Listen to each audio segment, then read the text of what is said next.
To the stream, Prince Obina replied casually, already heading in that direction. Winnie followed behind, unsure. Why the stream? Because I want to see it. It's been years since I last visited. It was my favorite place when I was a teenager. Since returning from the States, I've wanted to come back here. Winnie blinked, surprised by his honesty. So why bring me? I'm sure you have plenty of friends who could come with you. Prince Obina suddenly stopped and turned to face her. I don't have anyone. That's why I asked you. Then he added, besides, I like the stream better when it's quiet, and it's always quiet around this time of day. Winnie was caught off guard by his sincerity, but she didn't argue. She simply nodded and continued walking behind him. When they arrived at the stream, it was indeed peaceful. Silent, except for the soft flow of water and rustling leaves. He found a shaded spot and gestured for her to join him on a broken tree trunk near the water. She sighed and took a seat beside him. They sat in silence for a few moments before Prince Obina finally spoke. Winnie, why do you always dress like a man? I feel like you'd be even more beautiful if you dressed more like a lady. Winnie laughed at his words. Thank you for calling me ugly. Women and their talent for twisting words, Prince Obina chuckled. You know I didn't mean it that way. I know, Winnie smiled. But I love dressing like this. It makes me feel comfortable, more in control of myself. Prince Obina gave her a long, thoughtful look. His voice dropped into a calm, quiet tone. I think I know why you dress this way. You do? She asked, intrigued. Yeah, he said, his eyes now fixed on the flowing stream. You did it to protect your family. Winnie's smile faded slightly as she turned to look at him, curiosity sharpening her gaze. You're an only child. You realize that if anyone tried to hurt your family, they'd come for you. Especially the thugs in this village. So instead of being the fragile princess everyone could trick or take advantage of, you became the tough girl they feared. And instead of letting your family's wealth attract the wrong kind of people, you befriended those very people, made them respect and fear you. That kept your father's business safe. That's smart, Winnie. Really smart. Winnie smiled, impressed, and a little surprised by how much he understood. How did you figure that out? Not even my parents ever saw it that way. A small smile tugged at his lips as he met her gaze. You told me. Her eyes widened. I did? When? He smiled mysteriously. When was the last time you came to this stream? Caught off guard by the sudden change in topic, she still answered. It's been years. I think I was 5 or 6. My friends used to tease me back then. Said I was too ugly to have siblings. That my parents didn't want more children because they were scared of having another ugly daughter. They even said I looked ridiculous in pretty dresses. I ran here to escape them. She paused, laughing softly at the memory.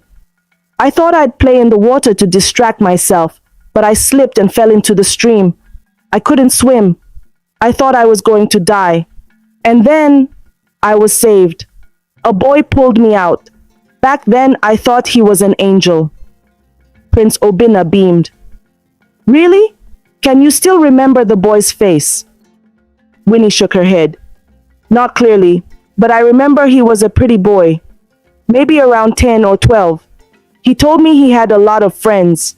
And I said I was going to start dressing like him, so I could have friends too. But I never saw him again after that day. My parents became extremely strict with me. They didn't let me out of their sight. I never got the chance to come back here. Is that why I didn't see you the next day? Prince Obina muttered under his breath.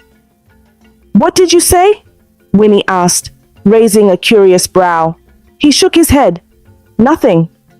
Then he smiled and asked, Do you still remember the promise you made to that boy? As a thank you for saving your life? Winnie opened her mouth to respond, but froze midway.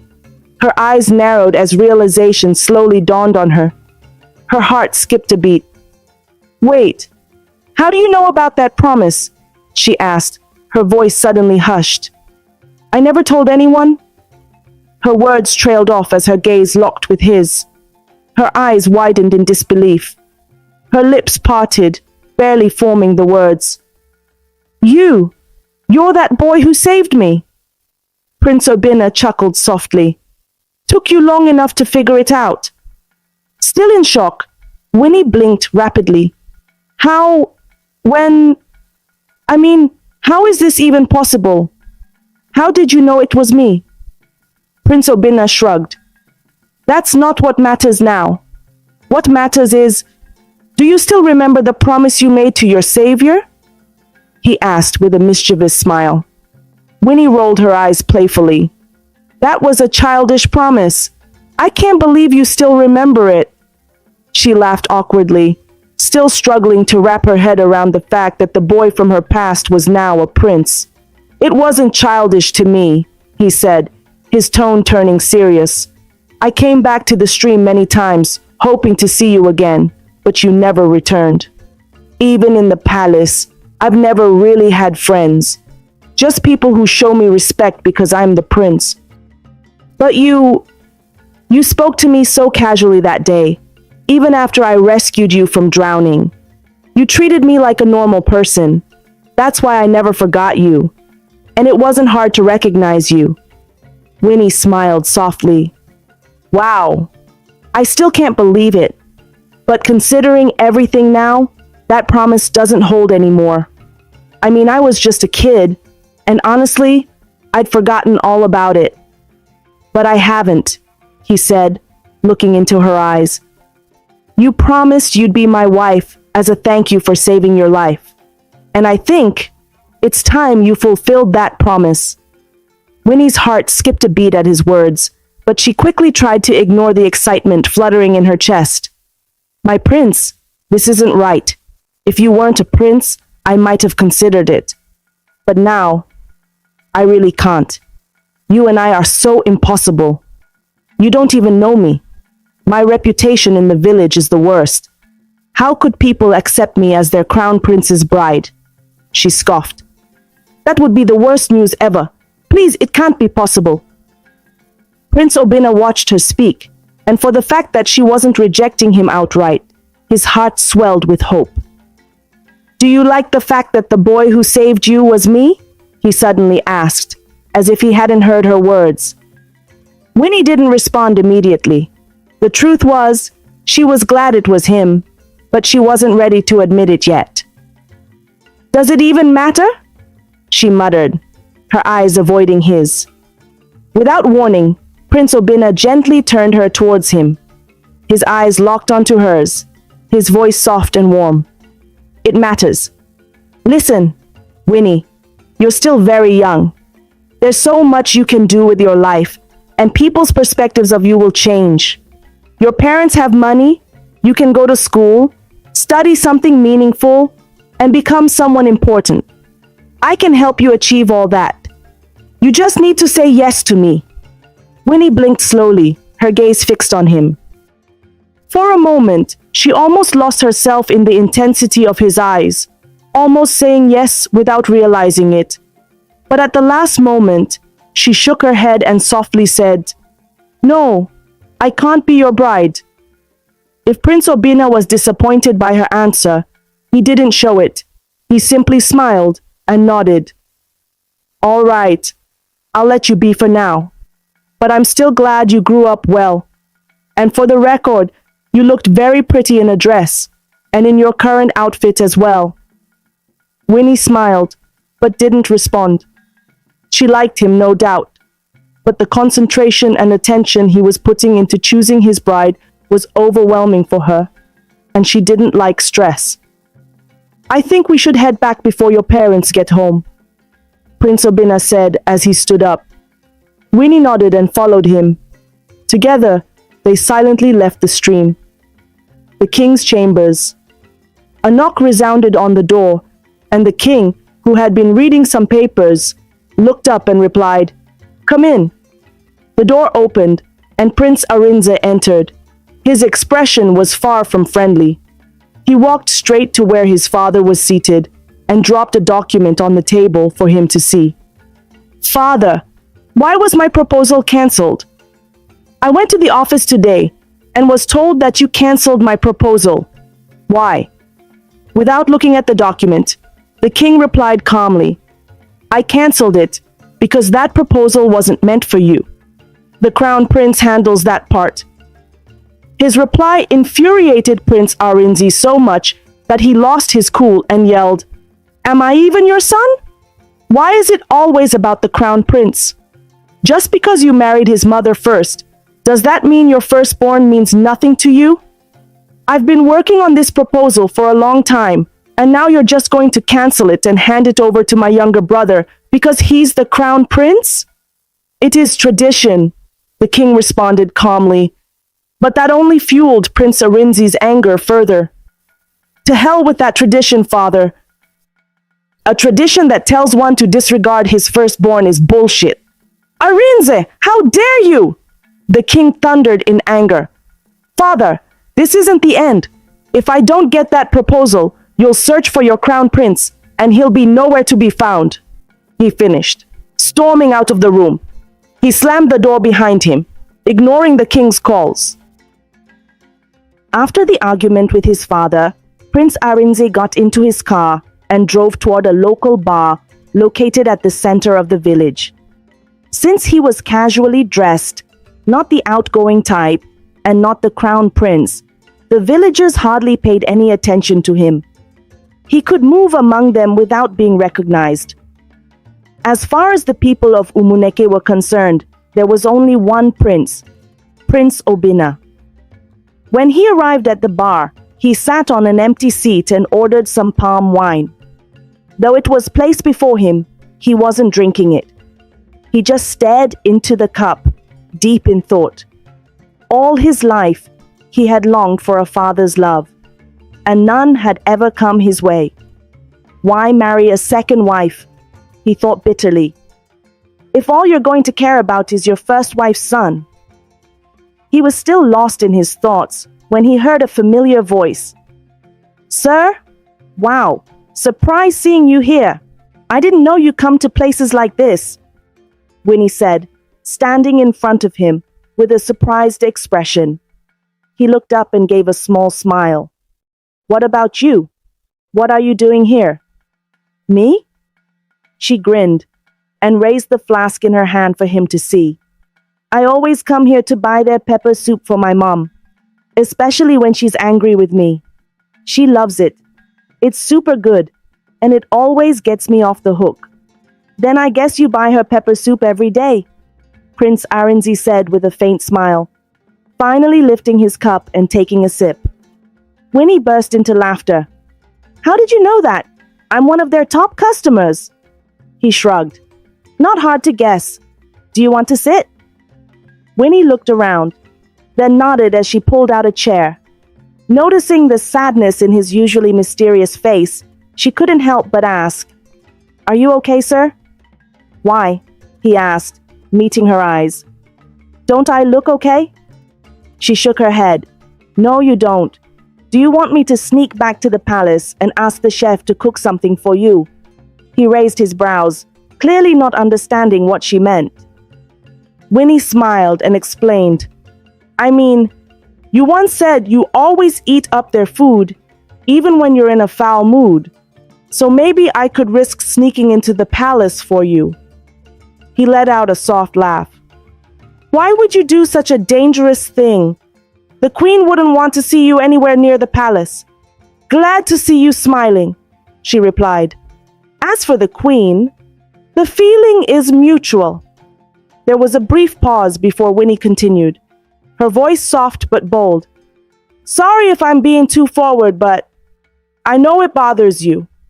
The tradition that the first wife's son must inherit the throne, even when you're the firstborn." Prince Arinzi looked surprised by her words, but he said nothing, just stared at her calmly as she went on. "The throne isn't all that grand, you know. It doesn't define who a person is. In fact, There's a big advantage in not being the one to wear the crown." "Oh, really?" Prince Arinzi asked, a faint trace of amusement in his voice. He didn't quite agree, but her words brought him some comfort. He could feel the heaviness in his chest slowly lifting. "Yeah," Winnie grinned. "You won't grow old so fast." That made him laugh, a deep, genuine laugh. "I mean it," Winnie said, smiling. "You won't grow old easily because you won't have to worry about why the rain didn't fall on Eek Market Day, or why the neighboring village is waging war against yours, or why the harvest this year was poor. So many unnecessary things to stress about, and in the end, some people still won't appreciate your efforts." There was a moment of silence before Prince Arinzi spoke. "Are you trying to convince me to let go of the throne and allow Prince Obina to have it? Because you like him?" The question caught Winnie off guard. She blinked, surprised, then quickly raised her hands in defense. "Not at all. I wasn't even thinking about him." Prince Arinzi studied her quietly for a beat, then asked again, "Then do you like my baby brother?" She shook her head firmly. "Not at all," she denied quickly, letting out an awkward laugh. "Then if that's not the case," Prince Arinzi leaned slightly forward, "what do you say about my proposal? Are you willing to be my bride?" Realizing she had been tricked into the conversation, Winnie immediately stood up. "My prince, I'll be on my way now. Please enjoy your quiet time alone." She gave a small respectful bow, then hurried off before he could say another word. Prince Arinze simply smiled, a mysterious look in his eyes as he watched her flee. Prince Obina joined his parents in the sitting room, where they were enjoying a hearty conversation and laughing together. "Father, mother, I'd like to have a word with you," he said calmly, as he took a seat on the sofa. The king looked at his beloved son with admiration and nodded. "Go ahead, my son. We're listening." Prince Obina hesitated for a moment, then cleared his throat. "Father, mother, I want to stop the bride selection interviews." "Why?" Queen Ezina asked, raising a brow. "Have you found someone?" Prince Obina nodded. "Yes, I found the woman I want to marry." "That's wonderful news. This calls for a celebration," the king exclaimed, beaming with pride. "You've done well, my son." Queen Ezine leaned forward, her eyes sparkling with excitement. "So what is this maiden's name? Who are her parents? And when do we get to meet her?" Seeing the joy on their faces, Prince Obina suddenly felt a wave of unease. He knew his choice might not be accepted, but he also knew he had to speak his truth. "Her name is Winnie," he said quietly. "She's Mazi Dyke's only child." Silence fell over the room as the smiles on the king and queen's faces disappeared instantly. Prince Obina had expected this reaction. Still, he held his ground and spoke with confidence. "Father, mother, Winnie is the one I want. If I can't marry her, then I won't get married at all." "You must be out of your damn mind, son," Queen Ezine snapped, rising to her feet. "Out of all the eligible maidens in this village, it's that girl, that thing with no manners, that you want to bring into this family as the crown princess? Are you even listening to yourself?" "Mother, she's not a thing. Winnie is a good—" "Will you shut your mouth?" the king barked, cutting him off in anger. "Obina, have you lost your senses overseas?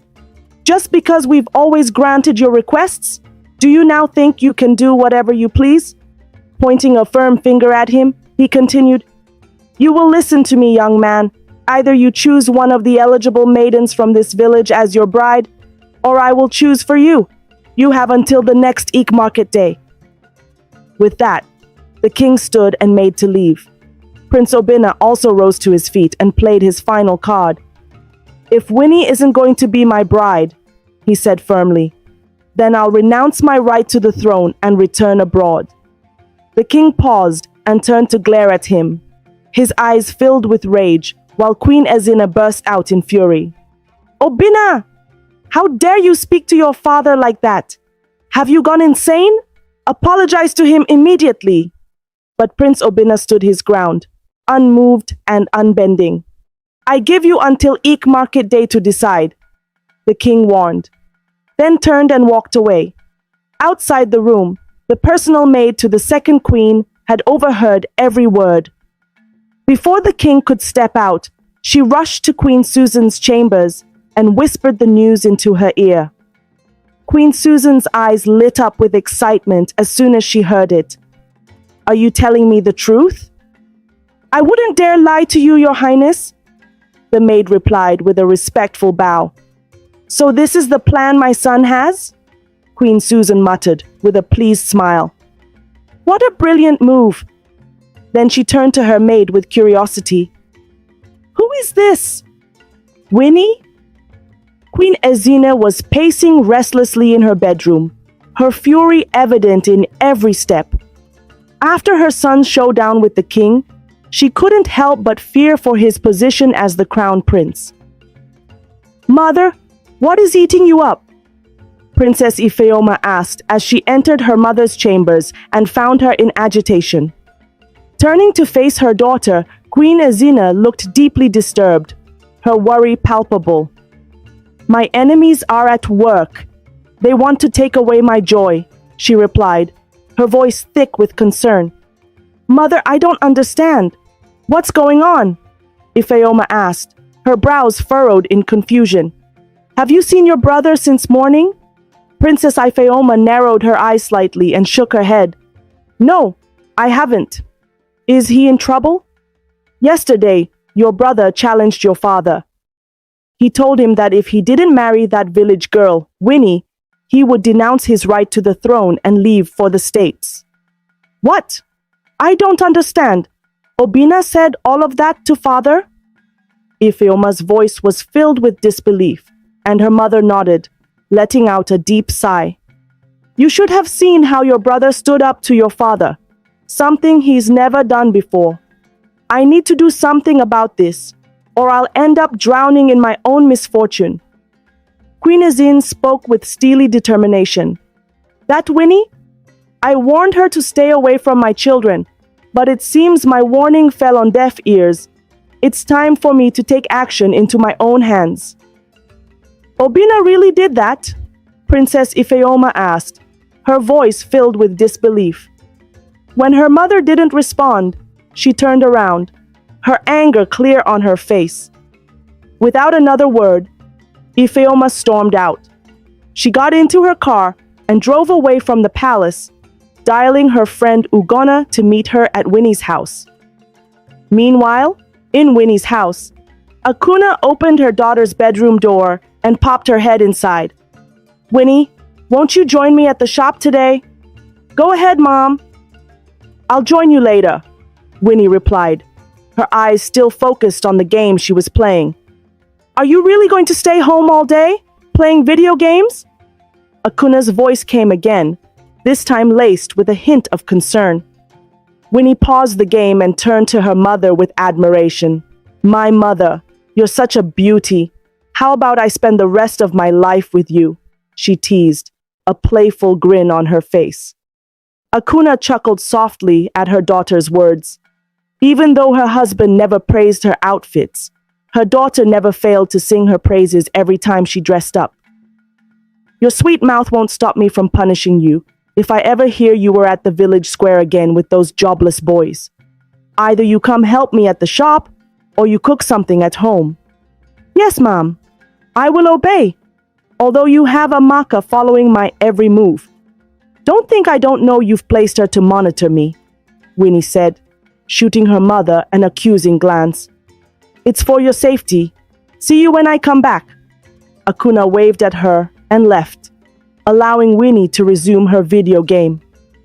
After her mother left, Winnie hadn't played for long before a light knock echoed at her door. Come in, she called out. The door opened and Amaka entered.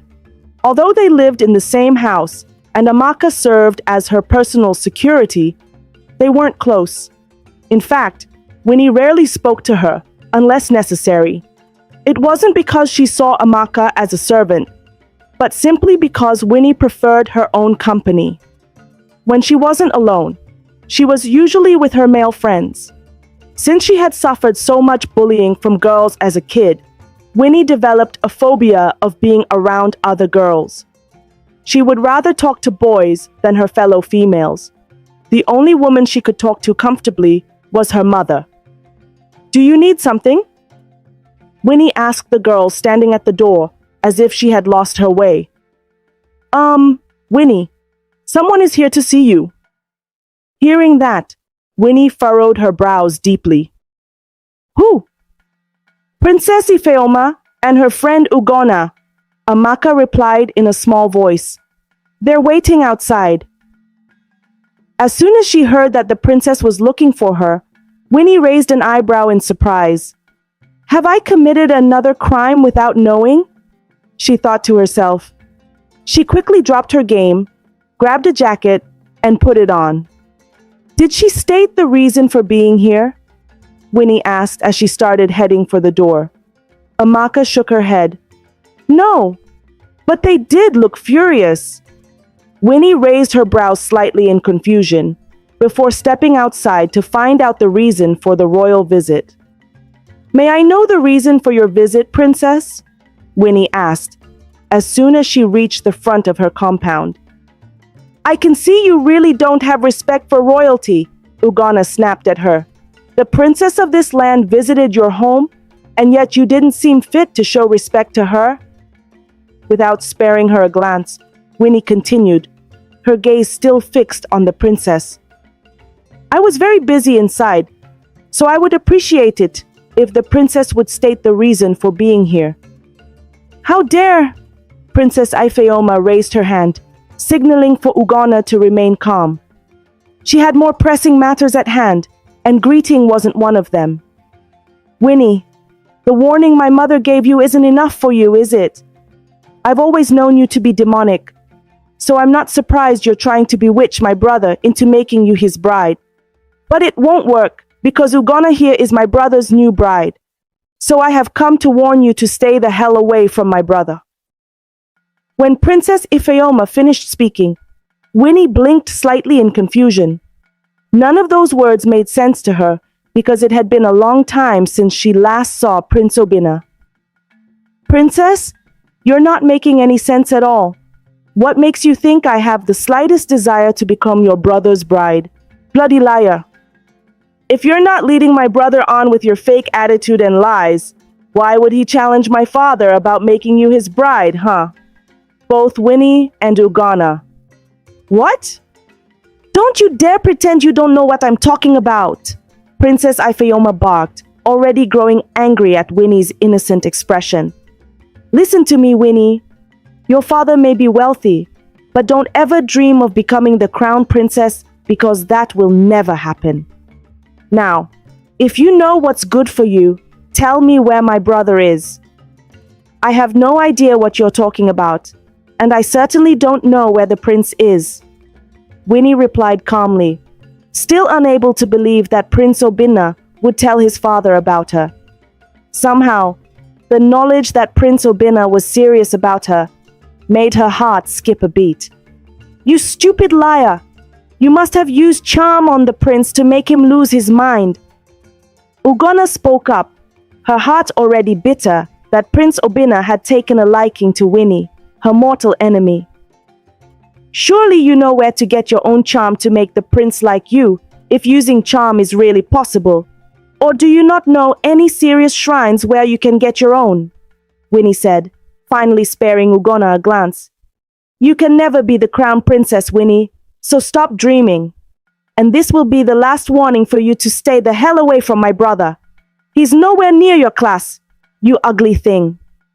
Princess Ifeoma finished speaking and turned to leave, Ugonna following behind her.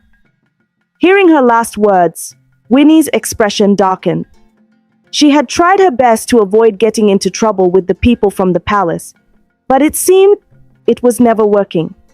No matter how much she tried to avoid it, trouble kept finding her, so she decided to embrace it. Whatever would come out of it would come. Why do you think I can never be the crown princess? After all, Prince Obinna fought his father, the king, for me. So what makes you think you're any better than me, princess? Her words made Princess Ifeoma pause and turn around. What did you just say? Winnie scoffed. You heard my words loud and clear. She suddenly chuckled coldly. Wow, I was really going to stay in my lane, but now I can't do it anymore. That crown princess position is mine, and there's nothing you, she pointed at Princess Ifeoma, nor your lapdog, she pointed at Ugonna, can do about it. You think my parents would stand and watch you contest for such a position? Wake up from your sluggish dream. Princess Ifeoma sneered at her, but Winnie retorted back. You're not the only person with influential parents. Mine have money too. And do you also know who else I have supporting me? Winnie said, drawing closer to whisper in her ear. Your brother, the crown prince. She winked and walked away, leaving Princess Ifeoma trembling with rage. You can never become the crown princess, not on my watch. I will never allow it. Princess Ifeoma kept yelling after her, but Winnie had already entered inside. My princess, what if she really becomes the princess? Ugonna asked, concern evident in her voice. Princess Ifeoma glared at her. Don't ever mention that again. That will never happen in this village. My parents would never allow it.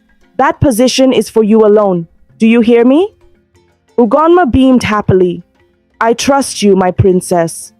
Let's leave for now, Princess Ifeoma said, entering the car. Ugonna followed suit. Although Winnie went back inside, she didn't return to her game. Instead, she paced around the sitting room until she was certain the princess had left. Once she felt safe, she stepped out, hopped into her father's car, and drove off. She used the car because she didn't want Amaka to know where she was going or follow her. She drove straight to the narrow path leading to the stream, parked by the side, got out, and walked towards the water. When she arrived, several villagers were there, some washing clothes, others fetching water. She looked around for the prince, but couldn't see him. She looked around the small farm close to the stream, but after a second thought, she shook her head. There was no way a prince would leave the palace to hide himself in a farm.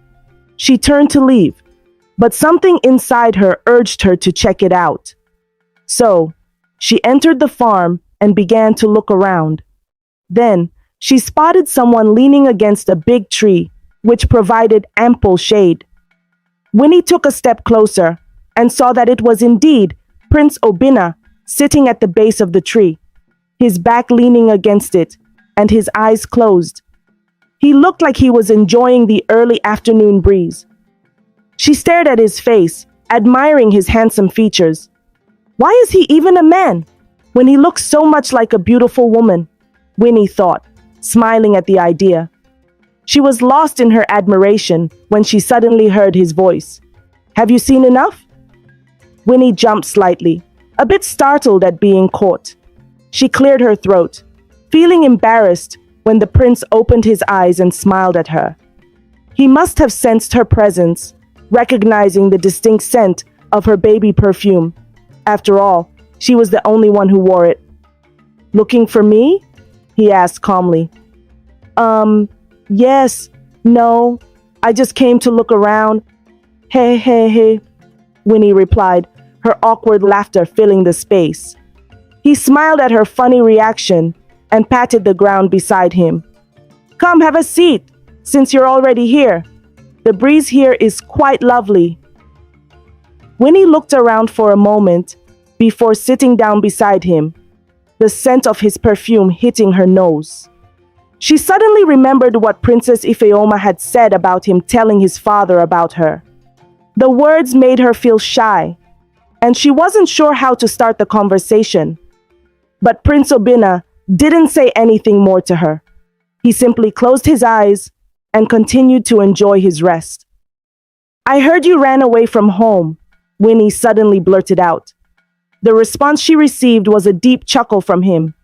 He opened his eyes and looked at her. Am I a kid? Where did you get such information from? Your sister, Winnie calmly replied. She came to pick a fight with me, saying I bewitched her brother into fighting with the king. Ifeoma, such a chatterbox. Don't mind her words, he sighed, a complicated flicker passing through his eyes as he turned his gaze back to her. Did you come looking for me after what she said? Winnie shrugged without responding. The answer was obvious. I don't want you to feel burdened. I wasn't doing it for you.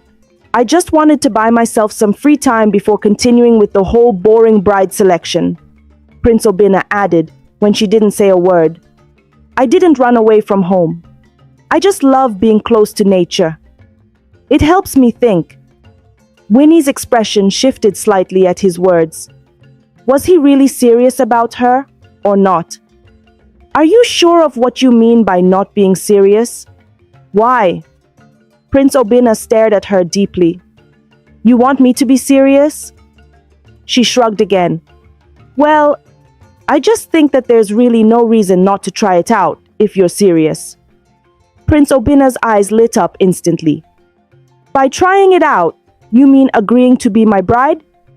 Well, although it's going to be difficult to convince our parents due to my reputation, if you don't mind, then yes, Winnie replied. As soon as she said that, Prince Obina, overwhelmed with excitement, gently drew her closer and claimed her lips in a soft kiss. Winnie's eyes flew wide open in shock. She hadn't expected the kiss and had never been kissed before, so she practically didn't know how to react. She just stood still, neither kissing him back nor pushing him away. But Prince Obina didn't mind. His heart was finally at peace. He didn't know why, but this lady here seemed to hold the key to his sanity and peace of mind. After a while, he released her. Seeing her funny expression, he let out a little laugh. From your expression, I can tell it's your first time. Winnie blushed slightly. That was unexpected, she muttered. I'm really sorry. I was just too excited. And don't worry, I don't have much experience myself. Are you really not worried about your parents' opinion? Winnie asked with concern.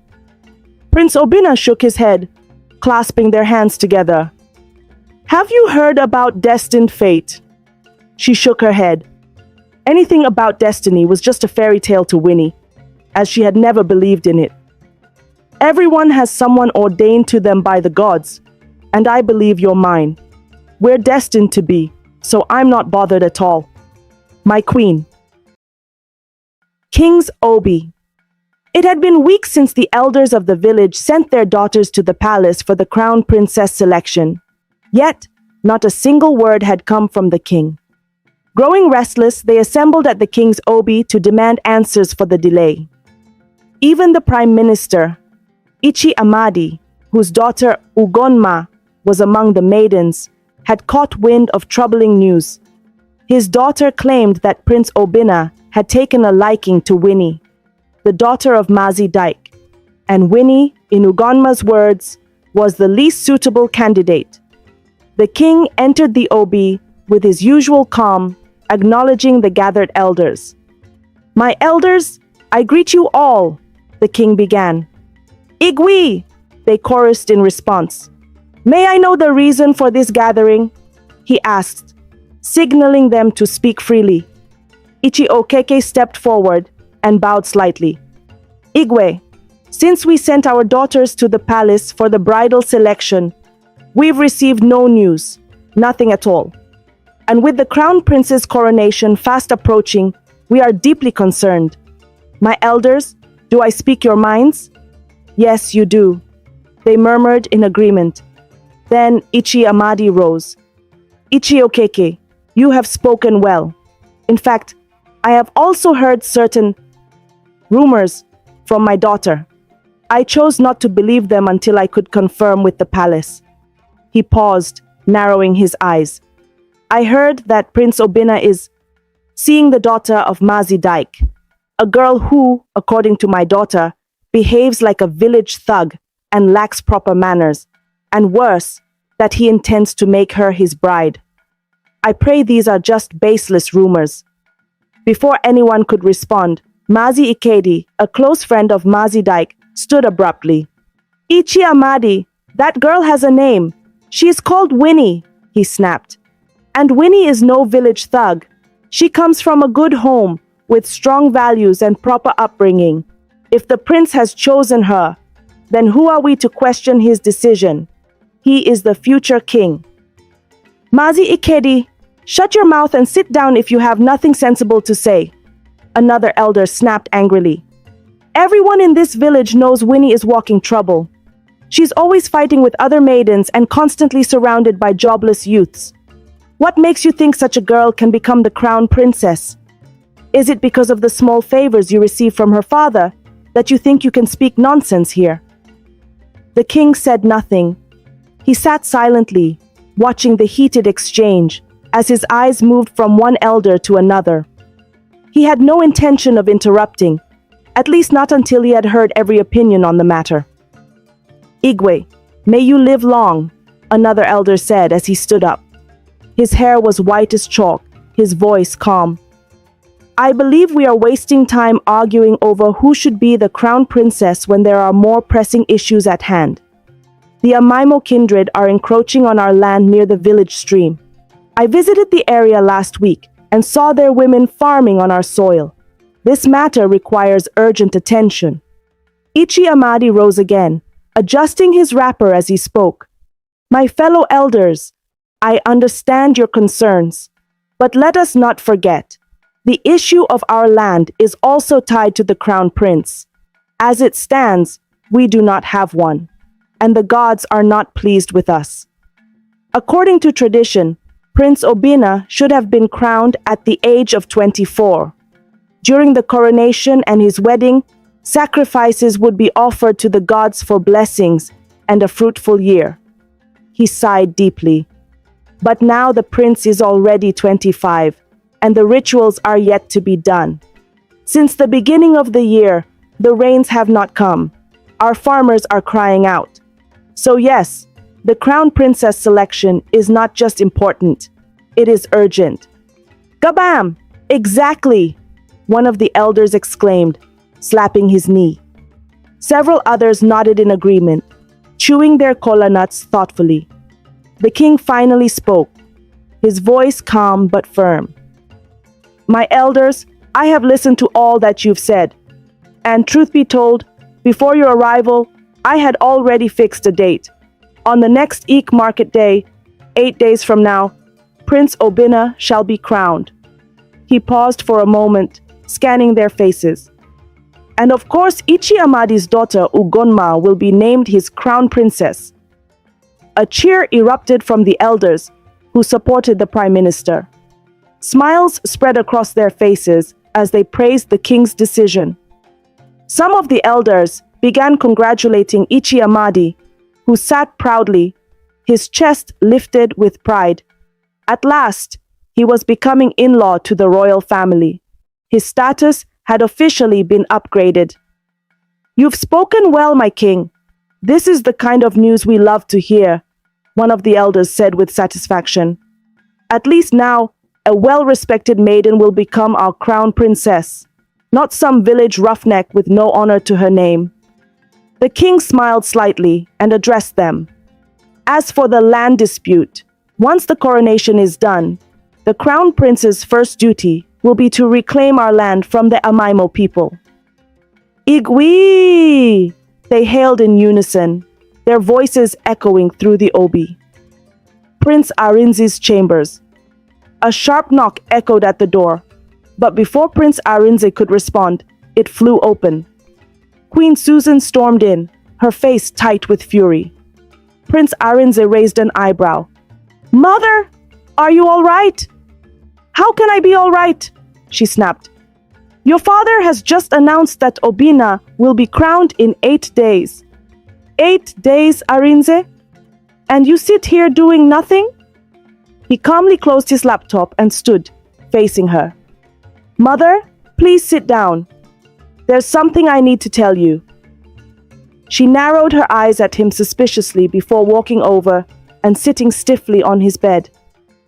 This better be good, because I am not going to accept defeat. Not now. Prince Arinzi stared at her for a long moment. The truth was, he hadn't always wanted the throne. As a child, he was content being just a prince. But over the years, his mother had planted the idea in his mind, repeating over and over that the throne was rightfully his. Eventually, he began to believe it. Still, the only clear path to the throne was through his brother's downfall. And that, no matter how he tried to justify it, had always made him hesitate. Obina wasn't his enemy. They weren't close, but they didn't hate each other either. When Winnie came into the picture, everything changed. At first, Arinzi saw her as a perfect tool to create scandal, knowing the king disapproved of her and that Obina seemed to like her. But recently, things shifted. Winnie made life interesting. She challenged him, intrigued him. He hadn't meant to fall for her, but now he genuinely wanted her. "Mother," he began quietly, "I've thought about this for a long time, and I've come to one solution." He met her gaze. "I have to kill Obina." Queen Susan inhaled sharply, but said nothing. "The elders are all loyal to tradition. They're on his side.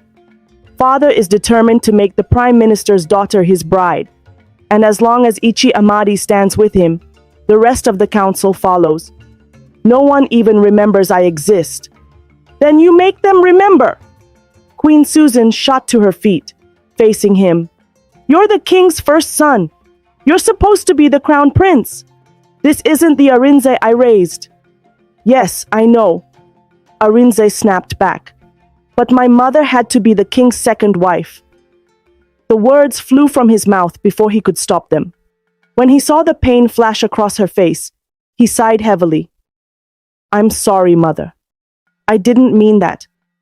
I've just been under a lot of stress." There was silence for a moment before she asked quietly, "What about the plan you told me you had?" Queen Susan knew deep down that his words weren't entirely wrong. She had been the second wife, and she was tired. Tired of being looked down on by the first queen. Tired of being reminded that her son's birthright was negotiable. "Mother," Arinzi's voice softened, "I want to leave the village." Her eyes widened. "What? What do you mean leave the village? This is your home." "I'm tired of hearing that," Arinzi cut in. "I'm sorry I can't fulfill your dream of becoming the king's mother. But I have to live for myself now. To take the throne, I'd have to fight the entire council, defy my father, and go against the gods. That's too high a price for a throne that only makes you grow old faster." He moved toward her, arms open, but she stepped back and shrugged him off. The silence between them was filled with disappointment, hurt, and unspoken fear. "I don't know what kind of drugs you've been taking, but that stops now," Queen Susan snapped, her voice rising with fury. "If you won't do it, I will. I'll go against everyone if that's what it takes to make you king." She turned and stormed toward the door. "Why do I keep feeling like you want this throne more than I ever did?" Arinzi's voice called out behind her. "Like I'm just a pawn in your game. Is that how badly you want to be at the top? Mother, you can still—" But she didn't wait to hear the rest. She yanked the door open and slammed it shut behind her, the sound echoing through the chamber. Moments later, the door creaked open again. Arinzi turned, thinking she had returned. "Mother, I didn't mean—" He stopped when he saw his brother, Prince Obina, standing in the doorway. Arinzi's expression shifted instantly. He turned back to his laptop. "What are you doing here?" "I heard you're leaving," Obina said, as he stepped further into the room. "Eavesdropping isn't a good habit," Arinzi replied coolly, not lifting his eyes from the screen. Obina chuckled and made himself comfortable on the edge of the bed. "Wasn't eavesdropping. Just happened to catch a bit of the conversation. Not all of it, though. What do you want? Arinzi asked flatly. I don't like strangers in my room. We're not strangers. We're brothers, Obina corrected gently. He paused before continuing. What changed your mind about the throne? I thought you always wanted it. The question hit a nerve. Arinze's mind drifted briefly to something Winnie had once said to him. A small smile tugged at his lips, fleeting and soft, but it vanished just as quickly. Because I don't want to age faster, he replied simply. Obina blinked, caught off guard by the answer, then suddenly burst into laughter. I didn't expect that, he said between chuckles, but it's surprisingly accurate. Silence filled the room. The only sound was the steady tapping of keys as Prince Arinzi worked on his laptop. After a moment, Prince Obina spoke again. You're leaving for the States? No response. I could give you some contacts. Friends I made over there. They might help you settle in. No thanks. Obina nodded slowly. You know, I really did envy you, brother. I wish I wasn't the one chosen to be crown prince. It's boring, exhausting, but... He paused, then added quietly, if I have Winnie by my side, I think I might actually want the role. That made Arinzi pause. His fingers froze over the keyboard before he finally turned to look at his brother. Winnie won't be your bride, he said, his tone calm but firm. Like I told you before, you can't have everything to yourself. And why is that? Obina asked, his eyes narrowing slightly. A slow, mysterious smile spread across Arinzi's face. Because I'm taking her with me. The words landed like a blow. Obina's expression darkened, a flicker of emotion flashing in his eyes. Sorry to disappoint you, brother, he said slowly. But Winnie's already agreed to be with me. I doubt she'll choose to leave with you. That's for her to decide, Arinzi replied coolly. Now, I need to be alone. Obina hesitated, as if he wanted to say more. But in the end, he stayed silent, turned, and walked out, closing the door behind him. Master, someone is here to see you. EBUBE poked his head into Mazi Dike's cozy office, his voice steady. Mazi Dike looked up from his ledger, adjusting his glasses. Who is it? Prince Obina? EBUBE replied. At that, Mazi Dike froze. He slowly removed his glasses, surprise flickering across his face. Prince Obina? Why would he come here? EBUBE shrugged. You'll have to ask him yourself, master. I have no idea. Mazi Dike sighed and nodded. All right, let him in. EBUBE stepped out, and moments later, a soft knock echoed at the door. Come in, Mazi Dike called. The door opened, and Prince Obina entered, dressed casually in black pants and a floral shirt. If not for the single beaded bracelet on his wrist, one wouldn't guess he was royalty. Mazi Dike studied the young man before him. Though his mind brimmed with questions, he welcomed him warmly, offering a seat and presenting a kola nut out of tradition. Prince Obina, if I say I'm not surprised and confused by your visit, I'd be lying. Mazi Dike began with a polite smile. May I ask what brings you here so unexpectedly? Shit. Prince Obina smiled gently. Mazi, I understand your surprise. But rest assured, I came in peace and with good intentions.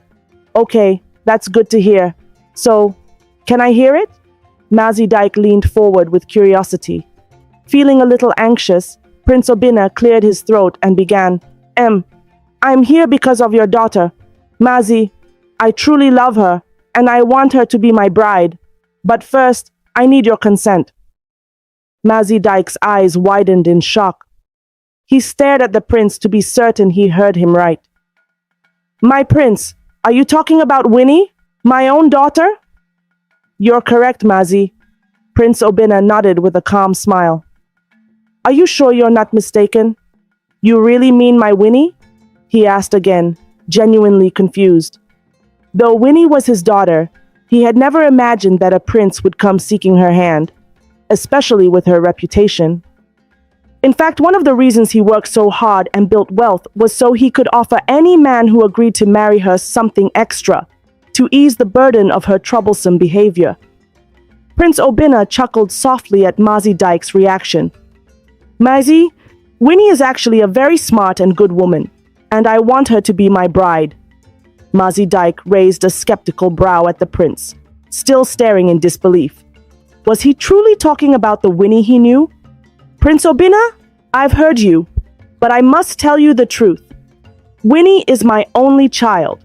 I love her deeply, and I do anything for her. But she isn't exactly cultured. She speaks her mind freely, and when she's angry, she doesn't hold back. If she's pushed far enough, she might even end up challenging the king himself.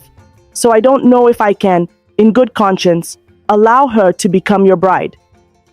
Mazi, you don't know your daughter as well as you think, Prince Obina said, smiling softly. She's not as tough as people say. Winnie became that way to protect your wealth and reputation. You could even say she ruined her own reputation to protect yours. Mazi Dyke's brows furrowed in confusion. What do you mean by that? You own about 3 shops and a large warehouse in this village, am I right? Prince Obina asked. Though he didn't understand what that had to do with anything, Mazi Dyke nodded slowly. That's correct. Have you ever recorded a case of theft in your business? Prince Obina asked gently. Or has your wife ever come back from the market complaining that someone insulted her for not having many children? Mazi Dyke shook his head. Never. I've never heard of such. Prince Obina smiled knowingly and began to explain. That's because your daughter is out there fighting those battles for your family. Anytime someone insults her mother, she confronts them. As for your business, rather than staying at home like a pampered princess, Winnie chose to mix with the jobless youths in the village, the ones most likely to rob you. She gave some of them small jobs in your warehouse, helping to offload goods whenever they arrive. For those who didn't want to work, she built friendly ties with them. She gave them money regularly to maintain peace and earn their respect. That's why, despite your large business and minimal security, you've never had a case of stolen goods. Winnie made a deal with the head of the local thugs and paid her dues just to keep them away from your property. Mazi Dyke went silent. His eyes widened slightly as everything began to make sense. So this was why, no matter how late he returned home, no thief had ever dared to touch his goods. After a long pause, he asked quietly, How did you know all of this? After my first encounter with your daughter, when she fought my sister, I had this strange feeling that I'd seen her before. Then I remembered. When she was a little girl, I once saved her when she fell into the stream. That memory stayed with me. So I asked my personal guard to do a background check on her. Mazi Dyke, your daughter is a truly good person. You should appreciate her more. Mazi Dyke looked away, guilt slowly creeping into his expression. But I doubt your father, or the elders, will see what you see. They'll never agree to let you marry her. That's not a problem, Prince Obina replied with quiet confidence. I only need your consent. Leave the rest to me. Mazi Dyke leaned back in his chair, still deep in thought. After a long moment, he finally nodded. All right, as long as you promise to take good care of her and never allow your mother or sister to bully her, you have my blessing. A huge smile spread across Prince Obina's face. Winnie isn't someone who can be bullied, he said with pride. But I promise to do everything in my power to protect and love her. Thank you so much, Mazi. No problem, but first you need to get your father's consent, Mazi Dyke said with a smile. That won't be an issue at all. Prince Obina replied confidently. Mazi, I'll take my leave now. Time is short, and I need to speak with my father. It's all right. Take care, my prince. Prince Obina stood up and left. Once he was gone, Mazi Dyke opened a drawer and pulled out a phone, the latest Samsung model he had bought as a birthday gift for Winnie, whose birthday was next month. But now, with all he had just heard, he felt this was the perfect time to give it to her. Smiling to himself with a sense of pride and renewed appreciation, he stood up and set out to find her. Winnie, it's been ages since you visited. I see you no longer need us, huh? Azuka, the leader of the village thugs, called out with a grin as he spotted her walking toward their usual hangout, a partially completed building on the outskirts of the village. Winnie laughed, waving at the rest of the group before walking over to Azuka and clasping his hand in a warm handshake. There were about 3 guys lounging around with their leader, Azuka. All of them were smoking heavily. Azuka, you know you guys are a bad influence, Winnie said playfully as she approached. So I had to lay low for a while and clean up my image a bit. They all burst into laughter. Winnie sat beside Azuka and handed him an envelope filled with cash. He collected it with a pleased grin. Slipping the money into his pocket, Azuka said, Winnie, you know we're all friends. Stop giving me money like you're bribing us. We got you for life. No reason that one, my guy. That's just small smoke change, Winnie replied with a laugh. Winnie, I hear say you don't fall in love with Prince Obina? One of the guys asked, and Winnie's expression shifted slightly. Where you hear that one? She asked. Nothing they hide for this village, oh. Any latest gist, they reach our side first. I happy for you, my guy, the guy added. The fair-skinned one among them chimed in. Sometimes. I know they even remember say Winnie na woman. That made them all laugh again. Winnie smiled and looked around at them with genuine affection. They might not be the best people in the eyes of others, but to her, they were family. These boys had protected her since she was a child. They once saved her from danger without ever taking advantage of her. She loved them deeply, though she kept her distance just enough to avoid being drawn fully into their lifestyle. Do you love him? Is he serious about you? Azuka suddenly asked in a more serious tone, his demeanor shifting like that of a concerned older brother. Winnie laughed. What's with the serious face, Azuka? Azuka puffed out a cloud of smoke and shrugged. I just want to know his intentions. Because I heard from a reliable source that Prince Obina is marrying Ugonma on the next Ike market day. I hope he's not playing with you, or I swear, I go kill M. Winnie smiled sadly and shrugged. It's not that serious. I never expected him to marry me anyway. You know me, I'm not cut out for all that royal stuff, she said with a laugh. But Azuka could tell it was forced. He didn't say anything though. He let it slide. Winnie was grown, and he knew better than to pry too much into her personal life. But one thing was certain. If anyone ever tried to hurt her, he wouldn't hesitate to step in. To him, Winnie was like a little sister, and he'd deal with anyone who tried to mess with her. Guys, I need to head out. My dad will be home soon, and you know how cranky that man gets when he doesn't see me around, Winnie suddenly said as she stood up. After shaking hands with each of them, she turned and walked away.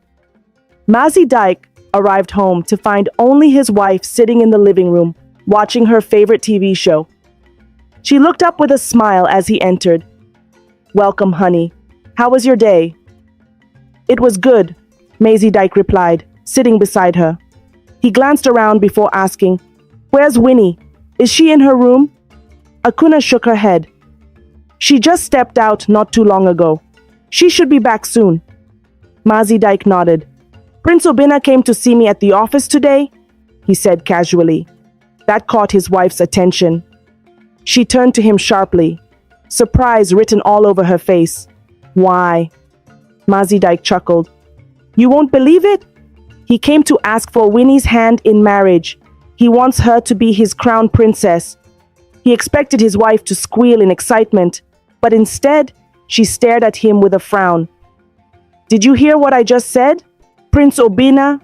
I heard you. Akuna cut in coldly. But I won't allow it. Have you forgotten how those people at the palace treated our only daughter? And the last time she visited on Prince Arinzi's invitation, she came back with injuries. I won't let her suffer in that palace again. I won't support this marriage. Just then, Winnie walked into the sitting room.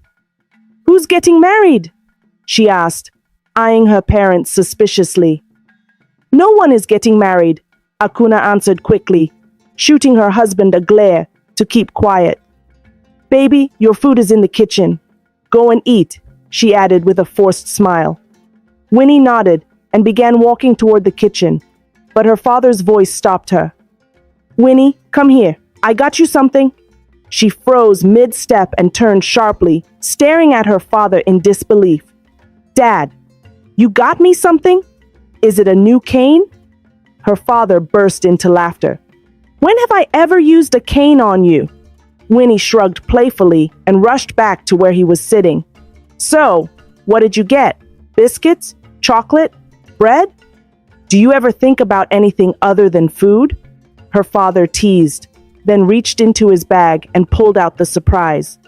It's a new phone. Winnie's eyes widened in shock. She took the phone, mouth slightly open, completely speechless. Mother, tell me I'm not dreaming. Daddy actually got me a new phone? Her mother laughed at her dramatic expression. You're not dreaming. It took Winnie a few seconds to register what had just happened, and then it hit her. Not just any phone, but the latest Samsung model. Her parents were well off, yes, but they never spoiled her. She was raised like any regular child, maybe just a bit better. Ah, yes! You're the best daddy in the whole wide world, she squealed, laughing as she planted a kiss on his cheek before dashing off to her room with the phone to set it up. Akuna turned to her husband with a teasing smile. Wow, what changed your mind about getting her a new phone? I thought you were dead set on being strict with her. Mazidike simply smiled. He didn't want to go into details about what Prince Obina had told him. It didn't seem necessary. His wife already loved Winnie deeply and treated her far better than he did at times. And whether or not Winnie turned out to be all the things Obina described, she was still their daughter. She's also my only child, he said warmly. Of course I care about her. 5 days before the crown prince's coronation, the king sent for Winnie. Though she was surprised by the sudden summons, she honored the invitation. Upon her arrival, a palace guard escorted her to the king's obi, the hall where he usually met with his council of elders. But that day, it was only the king and Winnie. Igwe, may you live long, she greeted respectfully, bowing. The king acknowledged her greeting with a nod and motioned for her to sit. Once she was seated, he began. My daughter, I know you must be wondering why I called you here, and I will explain. He sighed deeply before continuing. It's not easy to rule a kingdom and be a father at the same time. If I weren't the king of this land, I would have allowed my son to follow his heart. But as the ruler, I am also accountable to the people, and that's why I need your help. Help you? Winnie raised her brows in confusion. I don't understand, Your Majesty. What I mean is this. He leaned forward, his tone more solemn. The farming season is passing us by, and we haven't seen a drop of rain. Your parents are traders, and they're doing well, so you may not know how badly the farmers are suffering. The gods are angry with us because we haven't offered the annual sacrifice. Only the crown prince can lead that rite, and we still don't have one because of his stubbornness. Winnie exhaled quietly, finally catching on to where this was going, but she remained silent, allowing him to continue. The people of Amaimo have seized part of our land. It's the duty of the crown prince to reclaim it. But none of this can happen if he keeps rejecting his role. And you, the king paused briefly. You cannot be his bride. Prince Obina needs someone who will support him, not someone whose presence stirs controversy and weakens his image. He looked at her firmly. I could have handled this differently, perhaps even forcefully. But out of respect for your father, I chose to speak to you directly, to give you the honor of ending this relationship yourself, so that my son can step fully into his role. After the king finished speaking, Winnie felt a sharp sting in her chest. What is it about me that makes everyone think I'm unworthy of becoming the crown princess? She thought bitterly. Still, she had no energy to argue. There was no point challenging the king's decision. I have heard you, your majesty. I'll do as you've said, she replied quietly. That's good. You may leave now, the king said, dismissing her.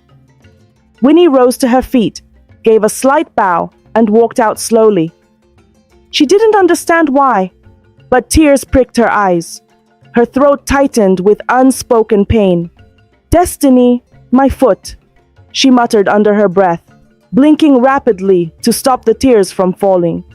She sniffled and continued walking, unaware that Prince Arinzi had been watching from a distance until he spoke. You can cry if you want to. No one's stopping you. Startled, Winnie turned to see him standing a few feet behind her, his expression calm, almost kind. She quickly wiped her face with her hands, trying to compose herself, but Arinzi stepped closer, gently taking her hand. Come, he said, leading her to a quiet, hidden spot in the palace garden, away from the eyes of guards and servants. Once they reached the shaded corner, he released her hand and looked at her. You can cry now. As if someone had pressed a button, Winnie broke down completely. Her sobs came in waves, loud, raw, and uncontrollable. She cried like she'd been holding it in for years, because in truth, she had. All the times people had ridiculed her, the cruel things they'd said, the way they always made her feel like she didn't belong. Everything poured out. Arinzi turned away, pretending to focus on his phone, trying to give her space, but his chest tightened with the urge to comfort her. He handed her his handkerchief without looking at her. He understood her pain more than she knew. He too had been told he wasn't enough for certain things, but he had learned to carry it silently. After some time, Winnie's sobs quieted. She wiped her face with the handkerchief and muttered, "Thank you." He glanced up from his phone and met her eyes. You done? He asked with a soft chuckle. She nodded slowly. Winnie smiled faintly, a little embarrassed. He asked me to leave his son alone, she said quietly. You like him that much? Prince Arinzi asked, his gaze unreadable. Winnie didn't answer. The truth was, she hadn't realized just how deeply her feelings ran for Prince Obina until now. So, what are you going to do? Arinzi asked again. Winnie sighed. Do I have a choice? No one wants me in the palace anyway. Maybe it's for the best. She held up the handkerchief and added softly, I'll wash this and return it to you. Thanks. I should be going now. She turned to leave, but his voice stopped her. I'm leaving the country soon. Would you like to come with me? She paused, surprised, and turned slowly to face him. What? We can leave everything behind and start fresh somewhere new. No one wants us here anyway, Arinzi said, watching her closely. Winnie blinked, her expression softening into a sad smile. I appreciate the offer, but I'll pass. You want to stay here? Let these people keep berating you? He asked. almost in disbelief. No one's berating me, she replied calmly. My parents are here. They love me. They need me. I'm all they have, and I'm not leaving them. Arinzi stepped closer. And watching Obinna marry another woman. You're okay with that? She shook her head slowly. Of course I'm not happy, but I'll survive. That's life. It's never fair. And you? She looked him in the eyes. You're needed here too, especially by your brother. A kingdom ruled by just one man can only go so far. Even the Bible says 2 heads are better than 1. With that, Winnie gave him a small wave and turned to walk away. Arinzi stood there, repeating her words under his breath. A kingdom ruled by one man can only go so far. He scoffed lightly. What do you know about kingship? You're really something, he teased gently. What did my father say to make the strong, fearless Winnie cry like a baby? 3 days to the crown prince's coronation. For the past 2 days, Prince Obinna had been sending for Winnie, but she refused to answer his summons. He even tried calling her on the new phone her father gave her, but she ignored every call. Left with no other choice, he decided to visit her himself, and purposely chose a day when her parents would be around. It was the weekend. Akuna met him just outside their compound and respectfully greeted him. Greetings, Your Highness. May I ask what brings you to my home today? Ma'am, I need to see Winnie. It's really urgent. Winnie? Akuna raised a brow, studying his anxious expression. After a moment, she sighed. Prince Obinna, I heard your coronation is in 3 days, and that you're to marry Mazi Amadi's daughter as your crown princess. Don't you think coming here to see my daughter is a little unreasonable? I understand, Ma, he said earnestly. That's exactly why I need to see her. It's urgent. Please, just 30 minutes. That's all I ask. Akuna glanced at him for a while, then nodded. Okay, she said, turning and walking inside.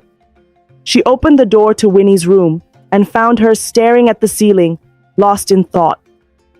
Nay, Prince Obinna is outside, waiting for you, Akuna said gently. Winnie replied in a small voice. Tell him I don't want to see him. Akuna chuckled softly as she walked into the room and sat down on the bed. Baby, I don't know what the problem is, but you've been moody for the past 2 days. If it's about that gentleman out there, then stop acting like a child. Go out and talk to him. If you want to break things off, then don't avoid him. Say it to his face. Did you hear me? As soon as her mother finished speaking, Winnie sat up, wrapped her arms around her mother in a tight hug. Akana laughed and patted her gently on the back.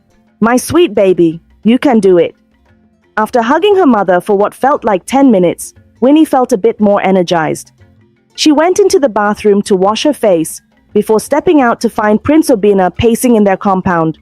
As soon as he saw her, he rushed toward her, but Winnie stepped back, avoiding his touch.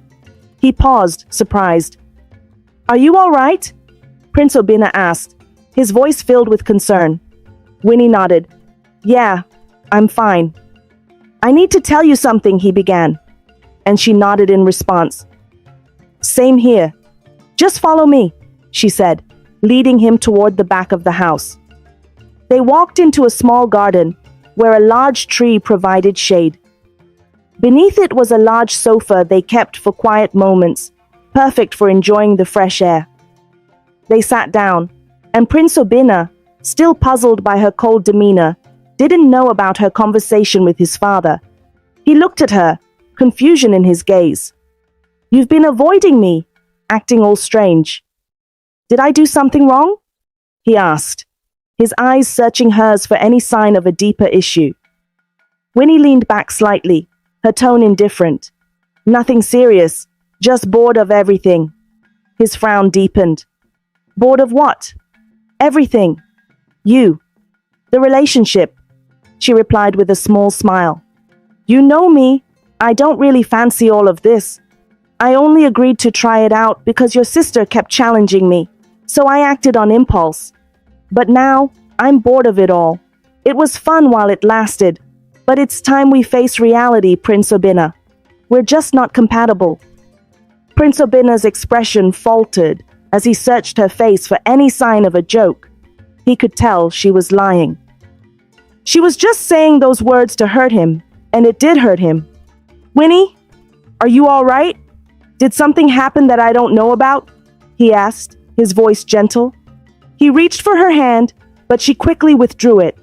His soft tone made her heart ache, and she fought back the tears that were threatening to spill. She couldn't allow herself to break down, not now. It would make her feel weak, and all her words would seem meaningless. She swallowed the lump in her throat, stood up, and turned away. Nothing happened. I just realized I don't like you anymore. Can't you get the message and leave me the hell alone? Your coronation with Ugonma is in 3 days. Don't you think you should be with your bride-to-be? I'm with her now, Prince Obina replied calmly. No matter what you say, I'm not leaving you, Winnie. Winnie had to bite her lip to stay harsh. She laughed coldly. You're not leaving me? So what's your plan for your coronation? Are you going to marry both of us or make me the second queen, just like your father did? Pain flashed in his eyes at her words. He stood up, trying to reach for her again, but she stepped back. You don't have to mention my father's name, he said, his voice tight with anger. I'm not him. What's going on with you? Did my mother say something to you? Why can't you just tell me? His voice rose slightly, filled with frustration. Nothing is wrong with me. All I want is for you to leave me alone. Is that too much to ask? I'm not leaving you alone until you tell me why you're acting so unreasonable. I've done everything I can to make this work, and now you're telling me this? Isn't your wedding in 3 days enough reason? Winnie retorted angrily. You and I both know I'm not going ahead with that coronation. If it's not you, that's why I've agreed to leave with Prince Arinzi, Winnie cut in immediately. She needed to say something, anything, to make him believe her and walk away, even though her heart was breaking. What? Prince Obina froze, his eyes wide, lost and filled with pain. You're just saying this, right? Seeing the hurt in his eyes, Winnie nearly apologized, almost telling him that she was just following the king's orders. But she couldn't do it. So, she forced herself to continue with the lies, ones that were hurting them both. He asked, and I agreed. Just like you, I got bored of this village and everything here. So, I might as well use this as a chance to experience new things. So, Prince Obina, go home and prepare for your coronation with your new bride. It was fun while it lasted. She finished, turning away and walking off, leaving the prince devastated behind her. A day before the prince's coronation. The palace was alive with joy and excitement as everyone prepared for the prince's coronation the next day. Everyone, except Queen Susan, her daughter, Prince Arinzi, and Prince Obina. It was evening, and while the rest of the palace buzzed with activity, Prince Obina hadn't stepped out of his room since Winnie broke up with him. He hadn't eaten anything either. Even when his father entered to discuss certain rituals for his coronation, Prince Obina didn't even spare him a glance. He simply lay on his bed, his eyes filled with unshed tears. It was as if his usual mischievous smile had died the moment Winnie walked away. Princess Ifeoma was heading out when she saw the palace maid returning with Prince Obina's untouched breakfast. He didn't eat again, Princess Ifeoma asked, her brows furrowing in concern. The maid shook her head. Not at all. What about his lunch? Princess Ifeoma pressed. I just kept it there, but I'm sure he won't touch it. The maid bowed slightly and left for the kitchen. Ifeoma turned and walked into her brother's room. Just as the maid had said, the food sat untouched on the table, and Prince Obina lay on his bed, staring blankly into space. "Bro, why aren't you eating?" she asked, her voice filled with concern. "You don't look good at all. Tomorrow is your wedding day and your coronation day. Are you really going to appear like this?" No reply. Princess Ifeoma sat down on the bed next to her brother. "Don't tell me you're doing this just because of Winnie. Ugonma is everything you ever wanted in a lady. Stop. Ifeoma, leave my room." Prince Obina interrupted her coldly. "But..." She wanted to say something more, but when she met his fiery gaze, she swallowed her words and quietly walked out. The rest of the day passed as Prince Obina remained indoors, refusing to speak to anyone or eat. He simply stared blankly into space, his mind clouded with thoughts of Winnie, until morning, coronation day. Meanwhile, Prince Arinzi was surprised by what he saw. He hadn't realized just how deep Obina's feelings for Winnie went, and when he saw how much Winnie cried, he knew her feelings for Obina were mutual, but she was too stubborn to let it all unfold. "Stupid girl," he muttered to himself as he finished packing his bag. He grabbed his passport and left his room, heading for his sisters. "So, you're really leaving?" Adaeze asked with a heavy sigh as she noticed her brother's packed bag. "It's for the best," he said, offering a small smile. "I'll keep in touch." He opened his arms for a hug, and Adaeze smiled sadly before stepping into his embrace. "I'll really miss you, brother. By the time you're back, I'll be married." She whined, and Prince Arinzi laughed softly. "Don't worry, I'll send your wedding gift," he teased, pulling away from the hug.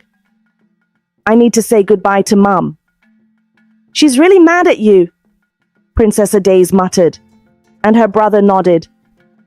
"I know, but I still want to say goodbye to her, and maybe to Father if he has time to see me." "I'll escort you," Princess Adaeze offered. Together, they went to their mother's chambers. She was reading a book when they entered, and upon seeing the bag her son was carrying, her expression shifted dramatically. "You still haven't given up this foolish idea of leaving?" she asked, her voice low with anger. "Mum, it's not a foolish idea.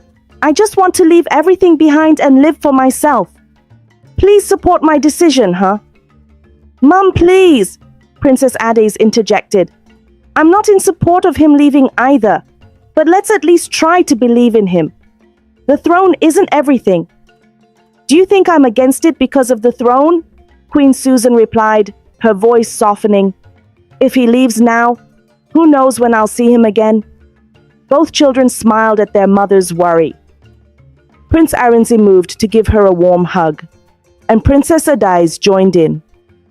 "I'll be back soon. I just need to settle a few things over there. Then I'll come back to set up my own company." "I'll make you the queen of that company, Mum," Arinzi said. Queen Susan laughed through her tears, hugging her son tightly. Since her husband hardly gave her attention, it was Arinzi who had always been there for her. She was really going to miss him terribly. After saying their goodbyes to their mother, Prince Arinze hesitated a moment before entering his father's chambers. He found his father dressing for the ceremony. Arinze asked the palace attendant who was helping the king to give them some privacy while he finished dressing himself. The king looked at his eldest son as he finished his attire, feeling a twinge of guilt for neglecting him and his sister all these years. The reason for his detachment was simple. He had been forced into a marriage with their mother, whom he did not love. In many ways, he had taken after his son. Just like Obina was protesting now, the king had also protested his role as a royal. But as royalty, they had duties to fulfill, and they didn't have much of a choice, just as he had been forced to marry a second wife. Because of all this, he hadn't paid much attention to Susan, and by extension, his children. "You're all dressed up," Prince Arinzi said, stepping back. Arinzi, The king cleared his throat, unsure of how to begin, but knowing he had to start somewhere. I've signed the proposal. You can go ahead with it, and I'm sorry for taking it away from you, knowing how much it meant to you. Prince Arinzi chuckled lightly. Thank you, father, but I don't need it anymore. The king frowned, confused. You don't? Arinzi shook his head. No, I don't. My flight leaves in a few hours. I'm leaving the country, and that's what I came to let you know. The king stood there, stunned, not knowing how to react. For a few moments, he just stared at his son, completely speechless. I know you're busy with Obina's coronation, so I didn't want to add to your stress. But I will be leaving in a few hours, Arinzi continued, when his father remained silent. You should have still told me.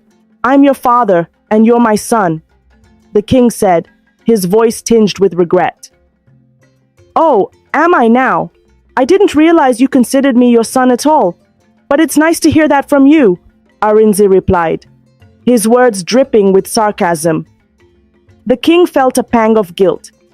He opened his mouth to apologize, but Prince Arinzi cut him off. I didn't come here for your apology, father. I just came to say goodbye.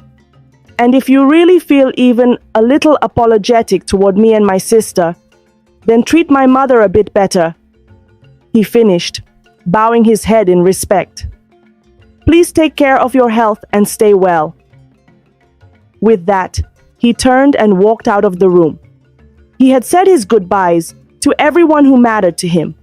But on second thought, he stopped briefly at Prince Obina's room. You look well fed for someone who's been on a 3-day hunger strike, Arinzi remarked, admiring his brother's outfit. And true to his words, Prince Obina looked dashing, though his handsome face was cold and expressionless. Obina turned around to face him. Seeing the packed bags, he remembered Winnie's words and couldn't help but ask, You're leaving with her? Leaving with who? Arinzi raised an eyebrow, his expression sharp. When Obina didn't respond, he added, You mean Winnie? Nah, I asked her to come with me, but she refused. So, I'm going alone. Prince Obina paused. His expression softened slightly. If Winnie had lied about leaving with Prince Arinzi, then everything she had said to him that day might have been a lie as well. Seeing the change in Prince Obina's expression, Prince Arinzi guessed what was going on and let out a dry chuckle. What a stupid girl, he muttered, then looked at his younger brother, whom he neither loved nor hated, and said, Everything she told you about the breakup was a lie. I probably shouldn't be telling you this, but... she cried. He paused. The last time father summoned her to the palace, I don't know what he said, but I saw her crying. Really hard. I always thought she was tough. He smiled faintly, picked up his box and added, The ball is in your court, baby brother. He winked, patted Obina lightly on the shoulder, and turned to walk away.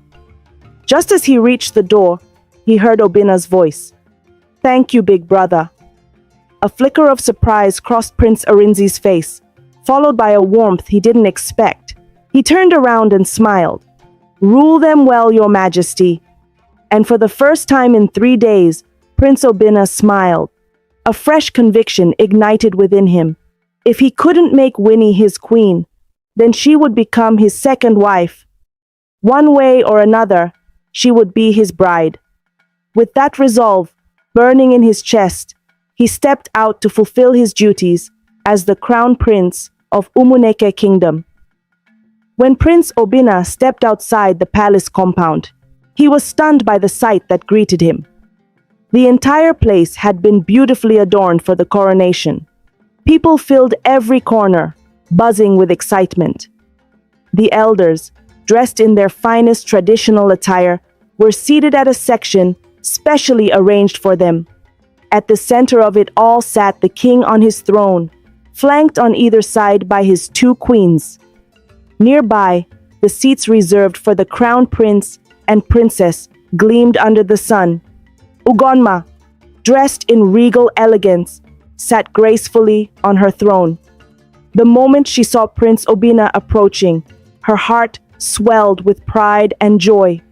Finally, this beautiful man would belong to her, and her alone. She wouldn't share him with anyone.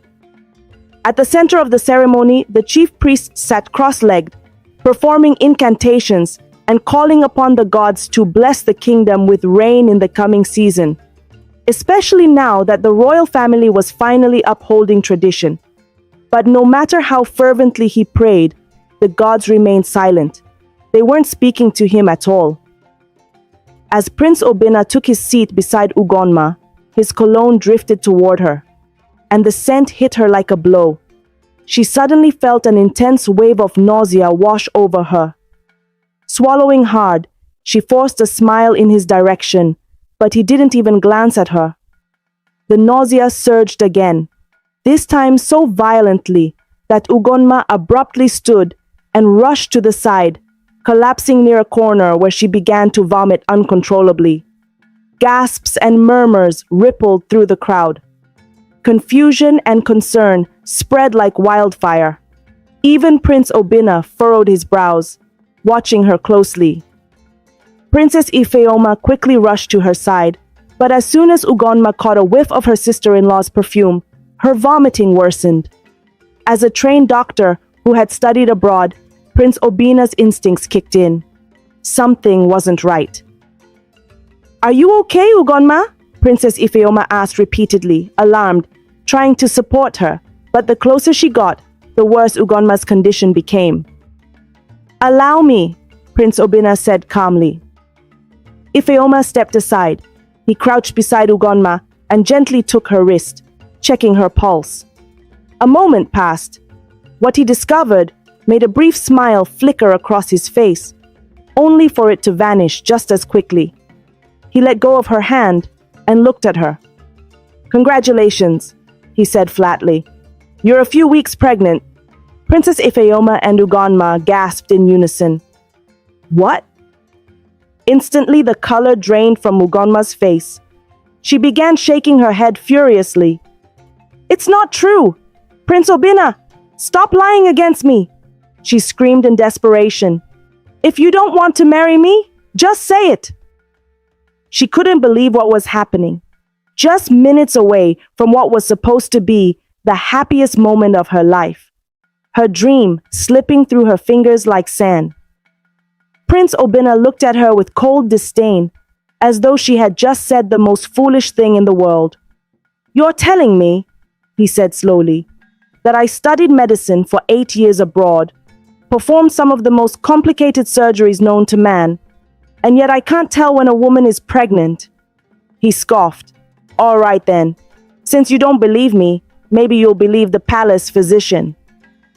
Without another word, he turned away from her and walked back to the center of the ceremony. Raising a hand, he signaled the musicians to stop playing. The music died instantly. A heavy silence fell over the palace compound as all eyes turned to Prince Obina, waiting to hear what he would say next. "I greet you, my people," Prince Obina began, his voice calm but firm. "As you all know, today is meant to be my coronation day, and also the day I am expected to obey my father and the elders by marrying a woman chosen for me, against my will." He paused and looked around the crowd, his next words slicing through the heavy silence. "But as the gods would have it, my supposed bride is pregnant with another man's child." The announcement sparked instant uproar. Gasps echoed across the palace grounds. Murmurs spread like wildfire. The king's eyes widened in disbelief. Queen Ezina clutched her chest. And the most stunned of all was the prime minister, who had already begun parading himself as the king's in-law. He nearly fainted from shock. Prince Obina raised his hand, and gradually, silence returned. "I studied medicine for 8 years in the white man's land," he said. I know how to tell when a woman is pregnant, but for the sake of transparency, for those who might claim I'm only saying this to avoid marrying her, I have invited the palace physician to confirm it. At that moment, the palace physician, an elderly man with decades of experience, stepped forward. He walked over to where Ugonma was now seated on the ground, stunned and devastated, her dream life crumbling before her eyes. The most terrifying part was she didn't even know who the father of the child was. She had slept with both Prince Arinzi and her village boyfriend, but Arinzi had always used protection. So who got her pregnant? After examining her carefully, the physician walked over to Prince Obina and gave a slow, solemn nod. She is indeed a few weeks pregnant, he confirmed. The moment the physician confirmed the pregnancy, all eyes turned to UCHE Amadi, the same man who had always boasted about his daughter's purity and condemned other maidens for their lack of virtue. Shame washed over him like a tidal wave, and without a word, UCHE Amadi collapsed to the ground. How could you do this to me? Princess Ifeoma spat, glaring at Ugonma in utter disgust. Princess, please believe me. I didn't know it happened. Ugonma tried to explain, her voice trembling, but Princess Ifeoma scoffed, cutting her off. Oh, so the pregnancy just fell from the sky, Abi? Mechu! She hissed and turned away, leaving Ugonma drowning in shame and despair. Without wasting another moment, Prince Obina stormed away from the ceremony. He hurried into his room, opened his wardrobe, and grabbed the outfit he had specially designed for Winnie, the one he had hoped to give her as a gift. Without looking back, he dashed out of the palace. For the first time since the ceremony began, the chief priest smiled faintly. He has gone to bring his true bride, he muttered knowingly. Winnie, what are you still doing inside? I'll leave you behind, oh. Akuna's voice echoed from outside, laced with impatience. She had been waiting for her daughter for a while now, and couldn't understand what was keeping her. They had planned a holiday trip to the city to help cheer Winnie up. Since the breakup with the prince, she hadn't been herself, barely eating, barely smiling, a ghost of who she once was. Concerned, Akuna had discussed with her husband and agreed to take her away for a few weeks. Maybe, just maybe, she'd meet someone new and begin again. Winnie! I'm coming! Winnie finally called from inside, dragging her feet. Truthfully, she had no idea what was holding her back. She'd been pacing the house like someone waiting for a sign. Just as she stepped out, a car sped into their compound. Before she could even react, the door flung open and Prince Obina jumped out with urgency. And then, before she could process what was happening, he ran to her and kissed her, deeply, passionately, like a dying man who had just found the air he so desperately needed. Akuna. Winnie. Winnie blinked once, then again. Was this really Prince Obina? Standing in her yard and kissing her? What about his coronation? But at that moment, none of it mattered. She let go of everything and responded to the kiss, her hands sliding over his head, pulling him closer. They stayed that way for a good 10 seconds. All the while, her mother stood rooted to the spot, mouth wide open in disbelief. Wasn't this the same daughter who swore she was done with Prince Obina forever? Akuna laughed and cleared her throat loudly to get their attention. Prince Obina gently pulled away from the kiss and hugged Winnie tightly. I missed you so much, babe. I don't even know what I was thinking, leaving you to marry someone else. Winnie rested her head against his chest, and in that moment, everything became clear. This was what she had been waiting for all along. Subconsciously, she had been praying he would return. And now, he has. Hello, lovebirds, An elder is standing right here. Akuna spoke up with a playful tone. Only then did Prince Obina realize they had an audience. He quickly let go of Winnie and turned to greet her mother. Sorry, Ma, I understand, Akuna replied, laughing softly and winking at her daughter, who blushed deeply. So, why are you not at your coronation? She asked, raising a brow. Because I need my bride by my side. And she's right here, he said, locking eyes with Winnie like she might disappear if he looked away. Winnie's brows furrowed. What about Ugonma? She asked in confusion. Prince Obina shrugged. I don't know what happened exactly, but the gods are definitely on our side. She's pregnant, and I'm not the father. Winnie and her mother exchanged a stunned look. So, you came back to me because your supposed bride turned out to be pregnant? Winnie asked, eyeing him skeptically. Prince Obina laughed. You pushed me away, remember? I thought I was respecting your decision, but I was wrong. I should never have let you go. I'm sorry for walking away. Forgive me, my queen. Akuna chimed in. So your parents are now allowing you to choose your own bride? He nodded. Yes, they have no choice now. Akuna beamed. Then we better get the crown princess ready. But I'm definitely not wearing these clothes, Winnie said, gesturing to her casual outfit. Prince Obina smiled and opened his car door. I came prepared. I had this dress made for you the day you said yes to me. He brought out a beautifully wrapped outfit and handed it to her. And I have a designer shoe I got for your birthday, her mother added, feeling excited like a fangirl. I didn't know when you'd wear it, but I always believed the day would come. I'm just so happy it came sooner than expected.